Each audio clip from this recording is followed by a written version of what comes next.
Hi, my name is Angela.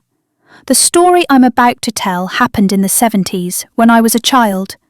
I'll give a bit of backstory, but will try to keep it brief. Note, it's not a very exciting story, just really puzzling. I live in the UK. My mother was a single parent after she divorced my violent, cheating father.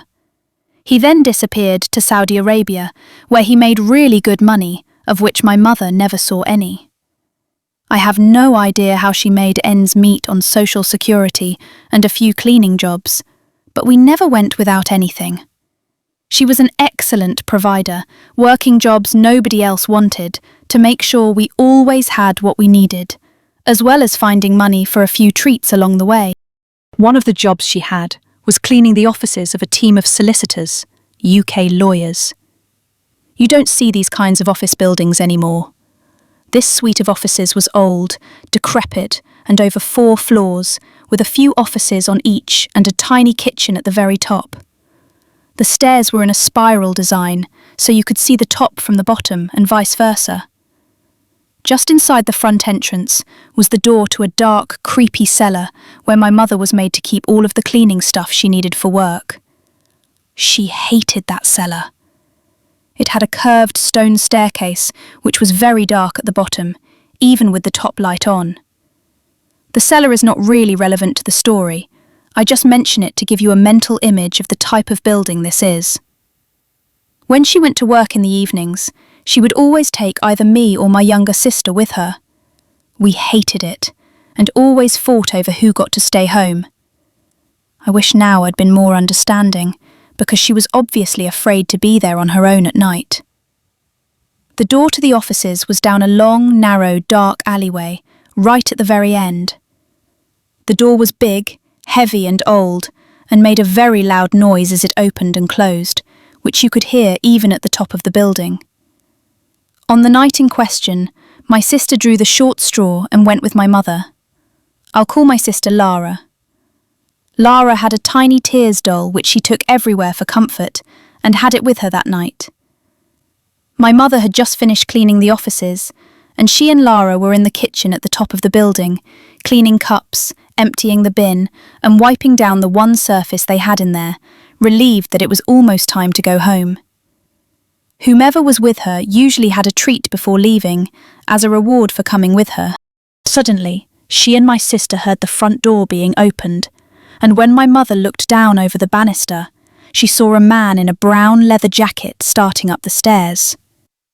She thought it was her boyfriend at the time, as he had a similar jacket. She couldn't see his face properly as he had his head down. She finished what she was doing while waiting for him to reach her. However, after several minutes, nobody had appeared. My mother began calling his name and peeping into offices on her way back down the stairs. At the bottom, she still hadn't met him and became very scared. She grabbed Lara and left the building, rushing up the narrow alley to find a payphone. She called the police and then waited. The police arrived fairly quickly. Because the phone was near the offices, my mother could see the alley. Nobody exited, and there was no other way out of the building, so she assumed whomever it was still inside.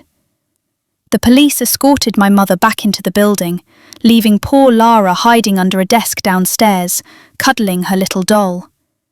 They searched every office, every cupboard, the cellar, everywhere, but there was no sign of the man. He had seemingly vanished. My mother knew he hadn't left by the front door as she would have heard it. There were no unlocked windows and no other exit doors. To the day she died, she still had no idea who it was and where he went, as her boyfriend had assured her it wasn't him. She was a very sensible woman and was convinced there was a plausible explanation, but nobody could suggest one. I think the police thought my mother was making it up, and I don't suppose I blame them, really. My mother still worked there for a while afterwards until she managed to find another job. Nothing else untoward ever happened, but she never felt safe, even when the owners bricked up the bottom half of the cellar.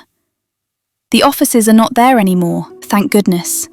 But every time I pass by where they used to be, I think about that night when my mother arrived home and told me what had happened. She and my sister were very shaken by the whole thing, and Lara and I still occasionally talk about it, trying to come up with an explanation. We have not succeeded. Yet.